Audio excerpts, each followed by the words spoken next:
Hello, ladies and gentlemen, and welcome back. It has been quite some time, but the three of us have finally found some time, so we are here. Another episode of season 4. I'm Jack, joined by my fellow uh, co-host.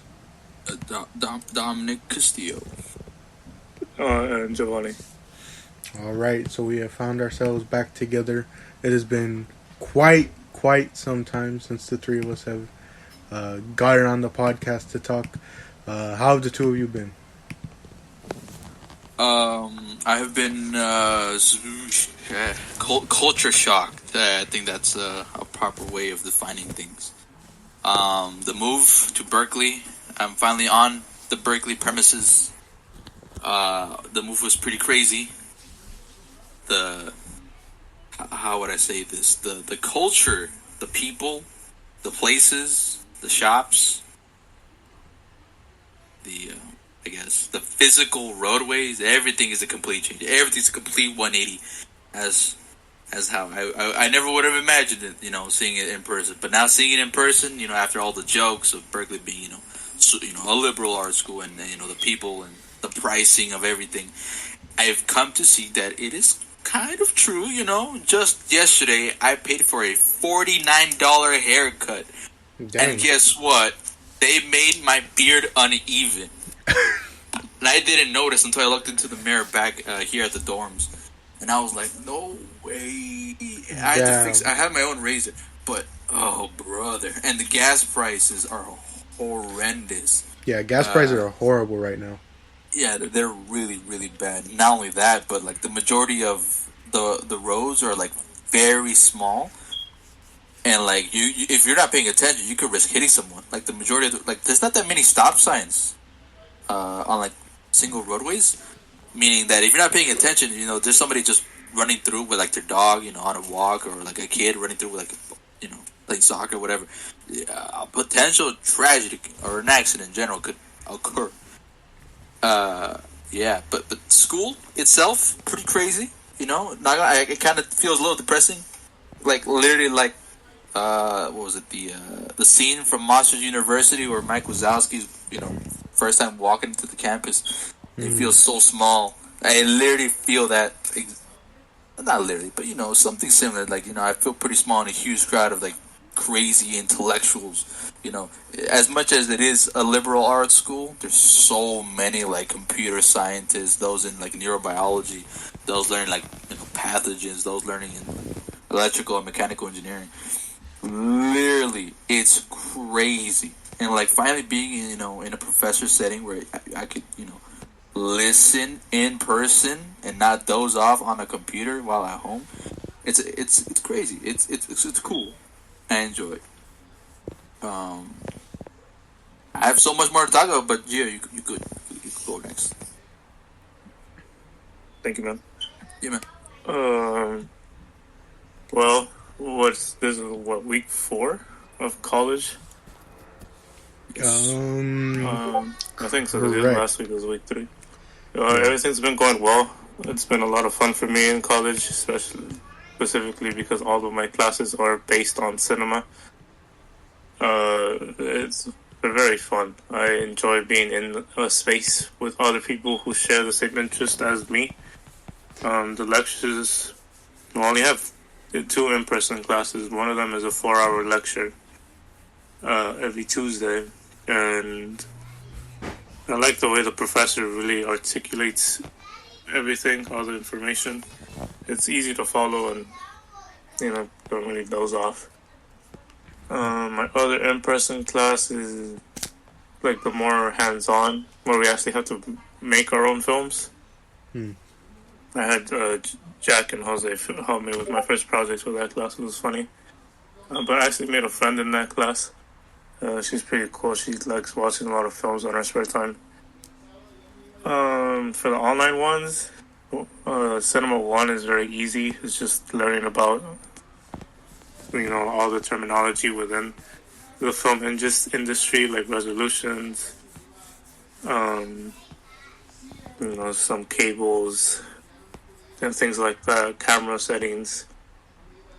Cinema 4 is by far the most challenging one out of the 4, and not just because you have to do like more critical thinking in that class, we have to watch every week. We have to do 2 modules because it's instead of being a 16-week course, they reduced it to 8. So each week we do double the work.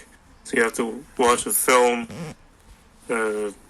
understand it for like the film itself, and you have to understand the history that was occurring while that film was made, and then the history of the filmmaker, the director, how it connects to all these art movements that were happening at the time. And you have to do a film response, which is usually like an essay about the film. And then you have to go to talk to your classmates in the class discussions, which are a total joke in that classroom, by the way, because there's only like maybe 4 individuals, and this isn't like an ego thing where I'm just like putting myself above them. There's literally only 4 other people in that class that leave competent responses to the material. Everybody else is just waffling. Like, there's a guy that made like a 3-paragraph response to the class discussion, but there was no like actual answer. He was just restating. It's kind of like trying to fill in a word limit, basically. Yeah, he was waffling.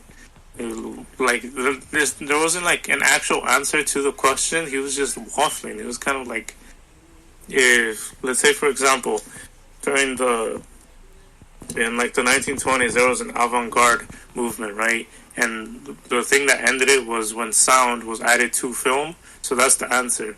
So instead of saying, the very obvious answer to the question, he just like says it very vaguely, which it's correct, but it's not. It doesn't constitute a good answer. Anyways, I'm starting to waffle myself. I've been getting back into editing. I've been using all of the techniques that I've been learning through watching like the original films come out. The original films from the 20s and 30s. Is there anything else that needs to be worth sharing? Well, there's a very obvious one, but I don't want to mention it because it's obviously it's very ridiculous. That's it for me. Jack, how you been, man? Alright, well, that is good to hear how the two of you are doing. There's obviously more things to talk about, but we're obviously breaking them up into sort of segments, give each other a chance to catch up on things. Let's see, I'm trying to remember what happened since the last time we met. I've recorded a couple episodes with Mr. Solis about wrestling, obviously, so what's it called? There's been some update, like on my side, but like not a whole lot. So thinking back to like the last time we met, I'm trying to think of like what's it called? I'm trying to remember what, I think the last time we met, we probably talked about just like Overwatch stuff, probably, if anything. Let me see. Oh, we had just like that. It was literally right before Dom left. So it's been quite some time. It's basically been about a month since the last time we recorded. So similar to Gio, I obviously started school as well.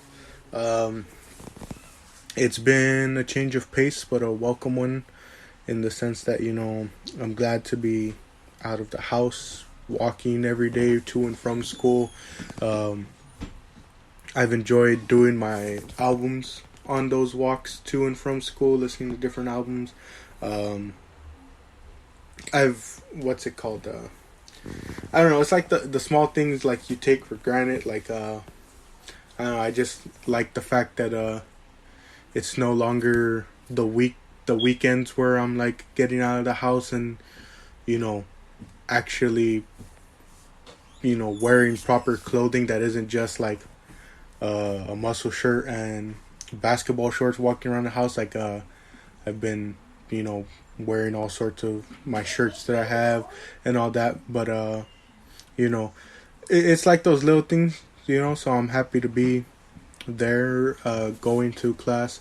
As far as the classes I'm taking two literature classes and a math class, and then I have another class that begins like in the second half of the semester, which is actually approaching quite soon. But as far as those two literature classes, they're pretty good. They're pretty standard in the sense of like the work we're doing, as both professors have put it, like because it's focused on the literature side of English. It's not about how to write. It's about actual like analysis, and that's the stuff I love doing with writing. A lot of the stuff we're reading there is stuff we've like previously read in high school, like the Odyssey and oh gosh, what was the Iliad? I think is what the other one's called. And my other class today, we just read through Shirley Jackson's The Lottery. So it's like, it's a bunch of stuff that I remember reading in different points in high school. The one thing I like about my English 102 professor is he's a bit more modern in the sense of like he doesn't want to feel like he doesn't want any of the students to feel like they're confined to the criteria and rubric. So he's basically he's basically said like right now we're writing on the genre of literature we're writing on is called prose, which is like basically like I guess it's more modern. I don't know like what's the way to describe it, but basically like you're focusing on like the narrative of it all, how everything sort of plays into that narrative, whether it's like the language used, the type of characters used in the story, the tone and all that. And he understands that like you don't just see these type of things in older literature. You see this nowadays in stuff like manga. You see it nowadays in like modern different like modern works and all that. So he's more open to letting people write about that rather than saying no, you have to write about one of the literary works we're covering in class. Like he's like, if there is something like a manga that you really enjoy or a comic book series and all that, you can write about it. And he even told me, because I like had questions for him, and he told me that when the time comes for us to cover drama, he said, because I asked him about because I told him I really like writing about like wrestling. He was like you could do that for the drama sort of stakes, because he can see how it applies there. We're supposed to do poetry. I want to ask him, does he think music can apply to poetry in some sense? Because I would definitely like to write about music in that sense if it allows it. But yeah, he's very open. He's also very chill and just real helpful. And my other English professor is too. He's pretty chill. He's a great professor. Right now, our first essays for both classes are coming up.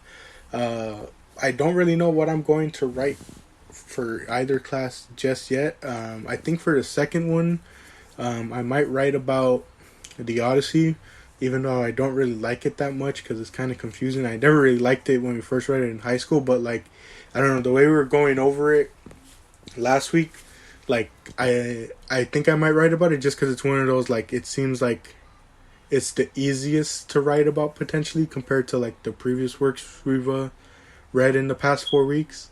Like, and I don't know, like if it asks about like a comparison or like, do you guys remember like how they would like whenever we would write essays at the very end, they would be like, oh, we'll talk about like why does any of this matter like nowadays.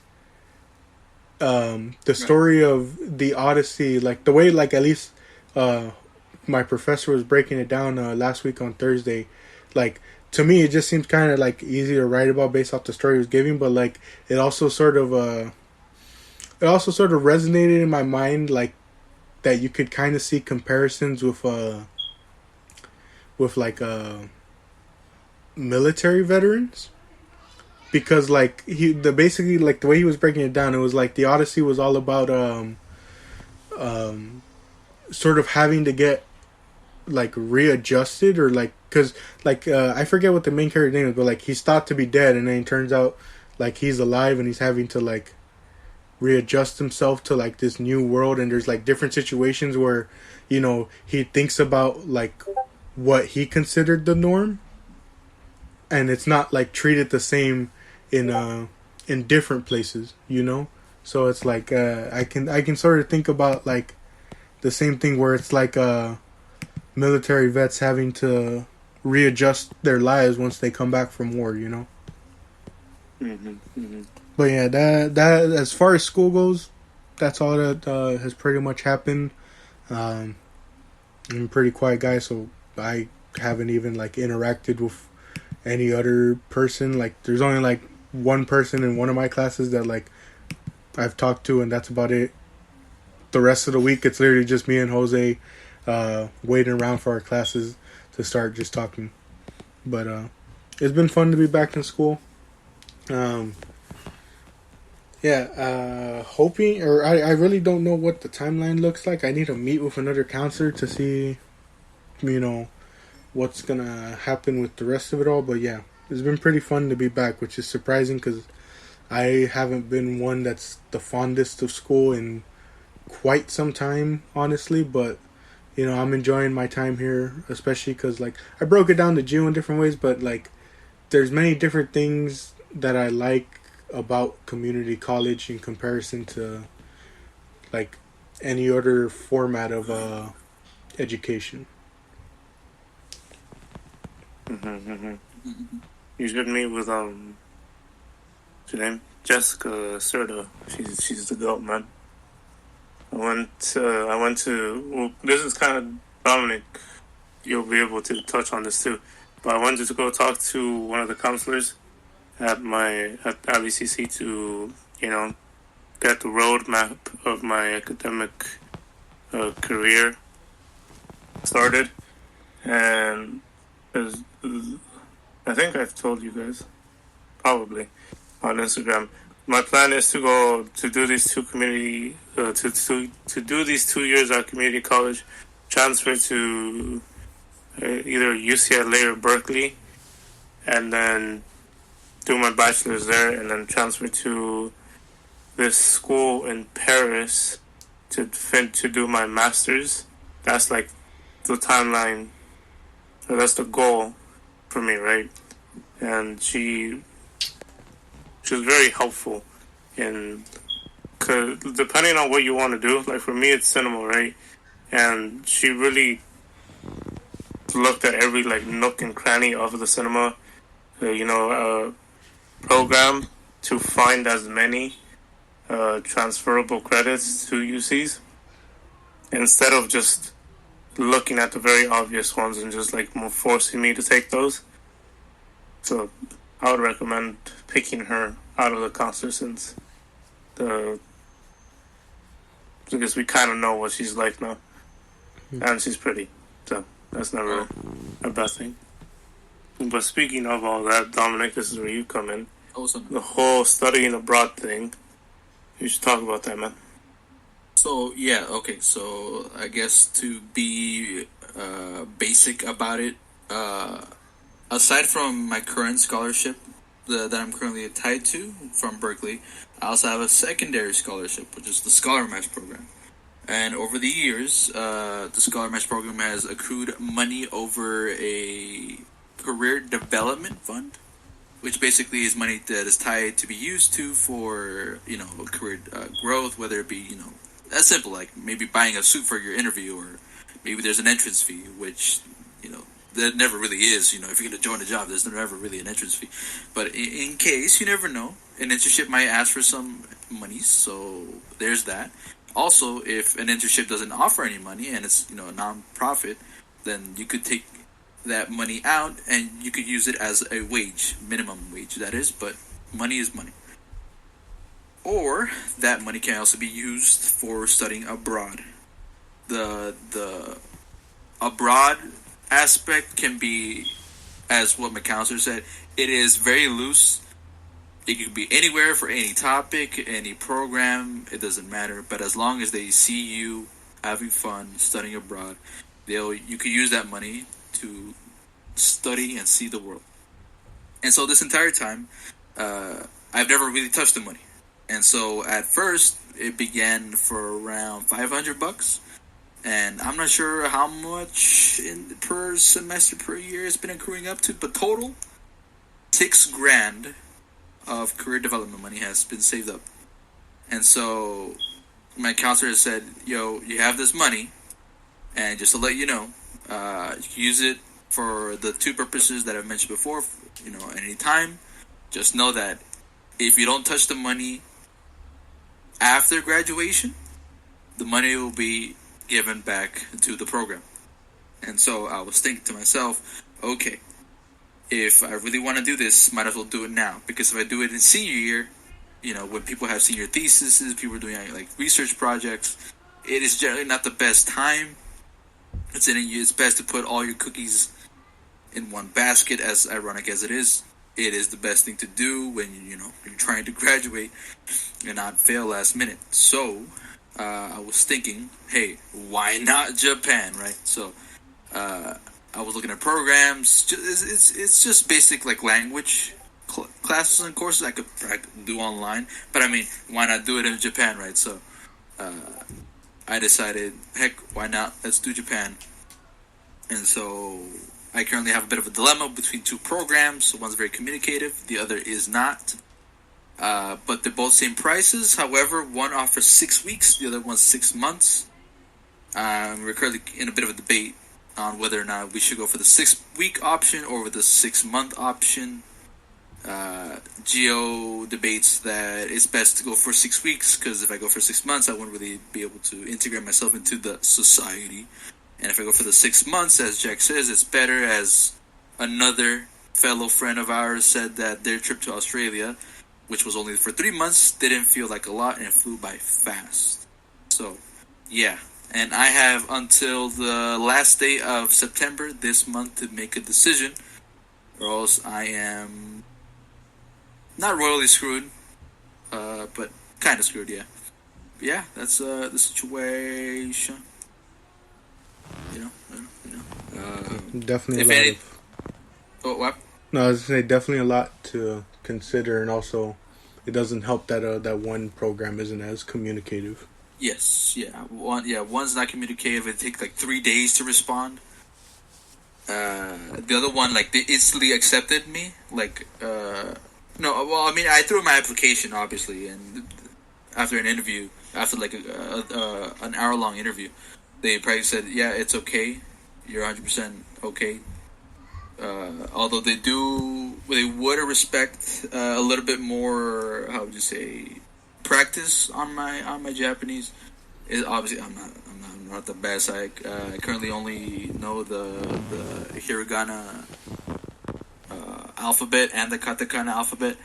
I know a couple, the basic phrases here and there to get around, but full-fledged conversations, I'm, trouble. There's still trouble. So that's an option. And I could count another story. I don't know how much time we have. How much time do you have left? We got 21 minutes and 30 seconds. Okay, all right. So I guess speaking of the situation, I think I'm gonna go for the 6-week option. As much as I would love to do the 6 months, but then university and all that stuff. So I'm still thinking on exactly what I want to do. Yeah, I think maybe the 6-week option is just a little bit better. I know originally I said the 6-month one, but obviously if that program isn't getting back to you, it's kind of difficult to really commit to it, But I think the 6-month one, or 6-week one, might be a good sort of like starting point or trial in a sense, to like really sort of, get like, obviously 6 weeks isn't sort of enough to get a feel of a certain place, but like it at least gives you a little preview, Yeah. What were you gonna say, Joe? Yeah. No, I was just gonna say the 6 months is a huge commitment to be in a completely new country, and I get that it's always been like one of your dreams to go to Japan, but it might not be as great as you think it will be. So as Jack's saying, 6 weeks. 6 weeks is A month and a half, basically. Yeah, it's a good amount of time. It's not like you're gonna get there and then suddenly you have to go home again. No, you have 6 weeks to do the whatever obligations you have to do with the program, and time to explore Tokyo, which I'm pretty sure they'll have some sort of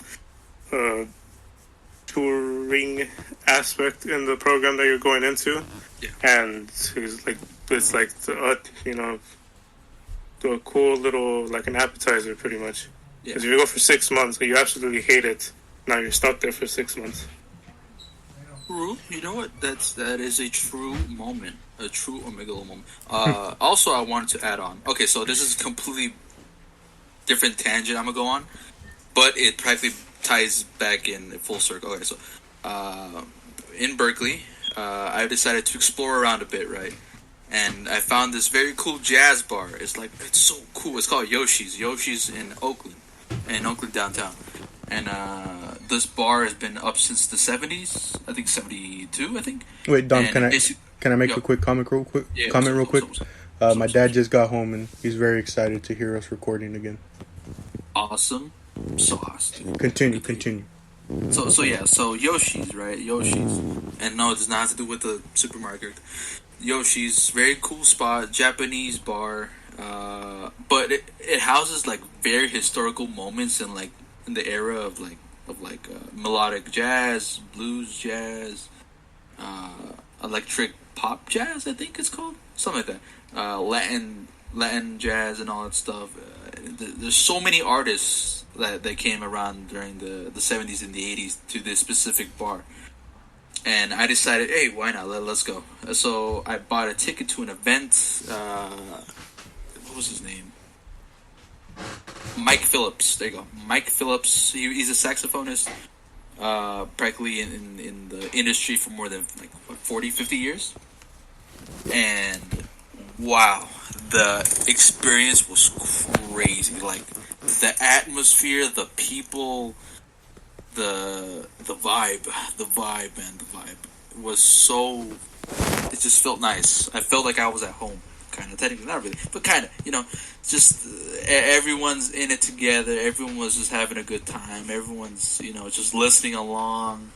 Like in I forgot what it was, in a Goofy movie or a Goofy movie 2, where in the poem scene, I forgot what it was, where everyone snaps their fingers. Mm-hmm.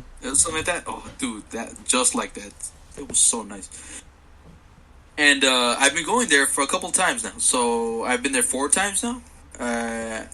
My third visit, I was randomly seated, right? So I pay for general admission because I'm not going to pay for premium pricing. For premium pricing, you just get to sit in front by a good 5 feet, and that's it. But with general admission, you just sat with random people. Like you don't know these people, they don't know you. You just sat with them. You're stuck with them for the entire show, and it is what it is. But the third event I went to, I was sat with this random fellow. I didn't know him. He didn't know me. We just sat together, and then he decided to just speak a bit. He tried to speak to our waiter for I forgot what it was, ginger beer or something like that, and I could hear that he was trying to speak in Japanese, and so I decided to help him out. I used a translator real quick. I recall some of the phrases he used in this question, so I was able to help him get his order for the waiter, and the waiter thanked me for the translation, and the fella also thanked me for helping him out. And we decided to talk a bit. I introduced myself. He introduced himself. His name is Sakamoto Yuki, and he, funny enough, is a drummer or a battery player in Japan. And he came into the Bay to listen to a couple of drummers that was being played here at Yoshi's. Jesus Christ, at Yoshi's. And I thought that was super cool. Who would have thought? There's this random fella just have to be from Japan, and he's here to explore the culture of the jazz scene. So we talked a bit. It was pretty cool. I talked about the stuff I wanted to visit, in Japan. He talked about his daily experiences you know, his motivations of being like a battery player. He says that he plays drums at day, and then is a marketer. No, he he plays drums at night, and is a marketer by day. And he showed me pictures of himself playing in bands, and you know, he's pretty cool guy, pretty cool guy. And then we kept talking a bit, and then he invited me, like he said, yo, if you ever come to Japan, you know, I can invite you out to some food, you know, my treat. I'm like, no way, that's crazy. And I told him that I'm going to be potentially studying abroad in Japan. And he's like, no way. If possible, I could pick you up from the airport. From, I think it's Narita Airport. I forgot what it was. I think it is Narita Airport. And I'm like, thank you, man. I appreciate it, man. And so that happens. And at night. 2 weeks later, just 2 days ago, I went to another event here at Yoshi's. It was Arturo Sandoval, Latin jazz artist. We didn't communicate with this, with Sakamoto and I. We didn't communicate at all that we're going to go to this one event. And we just happened to sit at the exact same place, randomly chosen, next to each other. And I'm like, there is no way, Jose, this just happened. And then we were surprised, talked a lot. I brought up, I guess, my personal favorite bands. He apparently was introduced to Nirvana before anything else, and then he even told me he watched Whiplash, the movie Whiplash, and I'm like, there's no way I got to watch Whiplash. I was going to introduce to him Whiplash, but I didn't know he already watched it. I'm like, oh, this is such a good movie, and then he started talking about the relationship between Andrew and Fletcher in the movie, and you know how that inspired him to become the best of the best, but also to take time for himself. So as to not destroy relationships, like how Andrew did in the movie. But you know that it is what it is. And so yeah, and then I don't know, one thing led to another, and we started talking about anime. He watches Full Metal Alchemist Brotherhood. He watched what else did he watch? Clanad. There's this other anime. I forgot the name. Haikyuu. What's the other? And a lot of the animes. But yeah, and I showed him my list. He showed me his list, and it was just crazy. Yeah. And so yeah, that's pretty much how it ties back to, I guess, me studying abroad. Is that this guy could potentially be my little guy? I don't want to use him as a guide, that sounds negative. But he himself even said that, yeah, I'll be a guide for you if you ever visit Japan. And I'm like, thank you, man. On God. If you want to make it sound nicer, you could say he'll be your aide. Someone to provide aid during your time in Japan. Yes. Yeah, but no, yeah, this Sakamoto guy, very cool cat. Speaking of international students, I mentioned this to Jack last week, but it's really cool to see the amount of international students at LACC, because they all have like their own unique story. I've met two so far. One of them was Tomo, I think, a Filipino from the Philippines. And the other one was the one I met in Cinema 2, Eugene. He's from South Korea. It's kind of cool to hear their stories. Yeah. It was one thing Gio like brought up. He sort of was like asking me about like what I thought about like LACC, and I told him that like I like how LACC's diverse in the sense of like there's so many different people at different walks of life at this school, you know, like like some people kind of see it like as a culture shock, but obviously for me, I didn't think anything of it because I know my dad took classes there. But there's people at LACC who have families who are, you know, in their 40s and 50s still taking classes because, you know, for some people maybe they feel it's never too late to go back and get like some type of degree, you know. But also some of these people, like I was saying, Gio, the cool thing about LACC is it's non-committal, you know. Like if you want to take a year off from one of the schools like like a CSU or a university, it's like you have to go through all this to like do it correctly so that you don't get kicked out, you know, or like you don't lose like financial aid money from it. Whereas LACC, it's like if life makes it so that you can't go a certain semester, like, you know, let's say a certain semester, like you need the time to, you know, do something to help out with your family, you know, it's non-committal in the sense that like you can take that break and go back whenever you want, you know. And that's why I was saying, Gio, I think that's why you see so many people from different walks of life at this school, because of that, you know, it's more beneficial to them, it's more convenient to them, you know, it's very helpful for a lot of people, you know. I mean, look at Gio and I, you know. Gio was basically out of school for like 3 years, you know. I was out of school for about a year, you know. I'm coming from UCLA and all that, you know. So it's like, it's a very, I would honestly, I would say, you know, obviously it's kind of like too soon to say because we're just 4 weeks into it, but like, this is personally just how I feel. This is probably like the healthiest sort of like school environment like I've ever been in, you know. Yeah, I feel like I don't know. This time around, it doesn't feel like I'm being forced to do anything. I'm there because I want to be there, and that makes it fun. And I guess because I've grown mentally over like the 3 year period where I didn't have any kind of academic responsibilities, and because of some traumas that happened, and I feel like I'm fully prepared to go to do it this time around. That's why I kind of like came up with a very elaborate plan of, you know, fucking I just cursed, my bad. I'm sorry, listeners.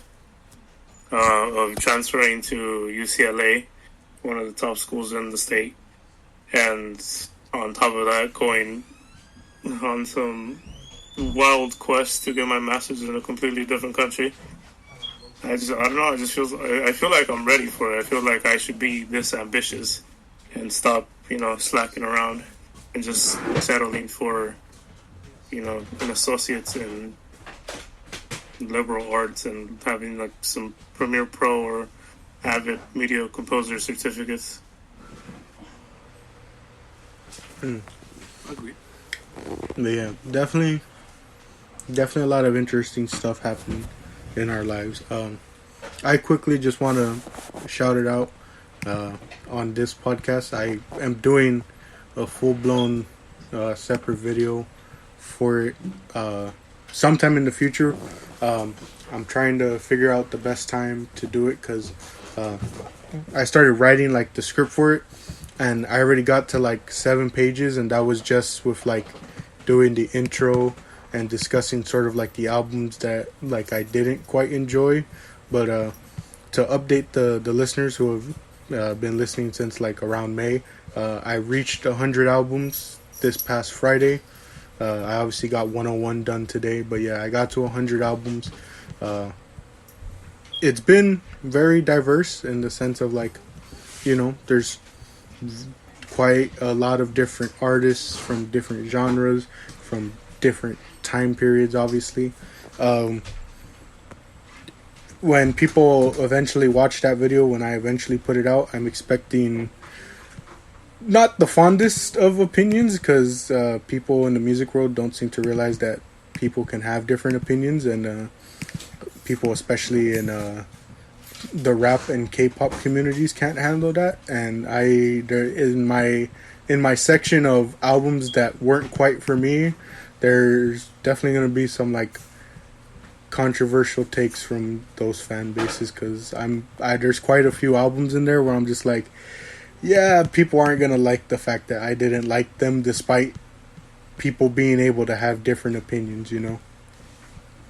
But yeah, I got to 100 albums.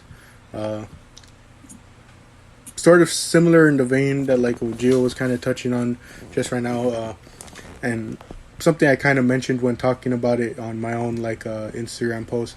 I'm just sort of glad to have kept this level of consistency, you know.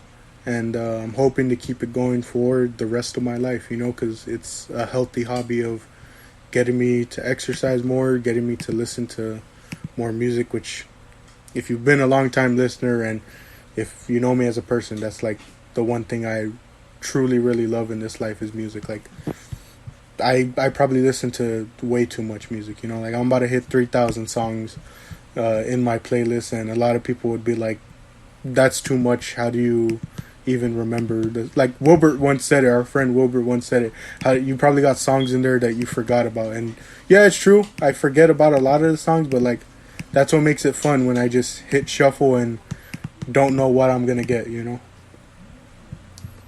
But I just wanted to update the viewers or the listeners on that one, and to expect a future video on my other podcasts. I've been listening to a lot more music now, or recently, because the journey to school gets kind of boring just sitting there in silence. So I've been putting on old playlists that I haven't listened to for a long time, and it's nice rediscovering a song that you really liked in the past. There was a lot of those in the 2021, 2022, the yearly, what do they call it, like the rap that... Oh yeah, like the recaps? Yeah, that Spotify and Apple do.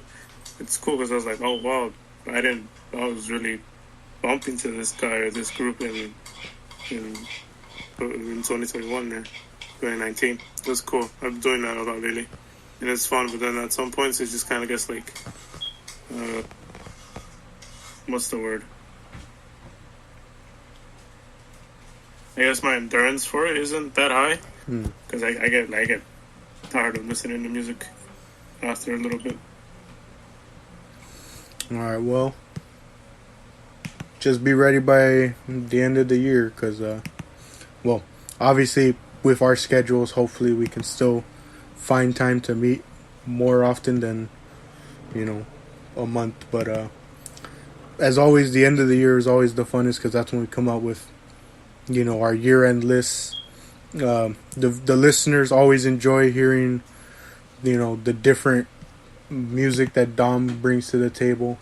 The top 10 albums at the end of the year are always, from the people that listen, they tell me like it's their favorites to hear. And as always, I'm excited for the year end. I'm also excited to hopefully for us to meet more often, and to sort of just not only track our progression through school and through life, but also, kind of sort of, going back to the main reason this podcast was ever started, giving us, if it's just an hour a week, to take a break and discuss, completely random things that we would never otherwise get the chance to discuss,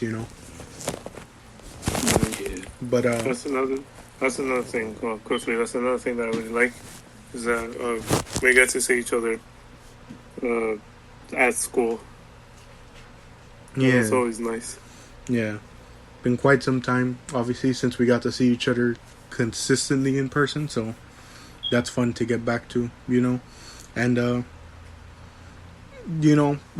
just want to quickly say I thank the two of you for being able to find time in your days to record today. To the listening audience, thank you all for joining for another episode. I've been Jack, joined by Dominic Castillo and Giovanni. Thank you all for joining for this episode, and we'll catch y'all whenever the next one is.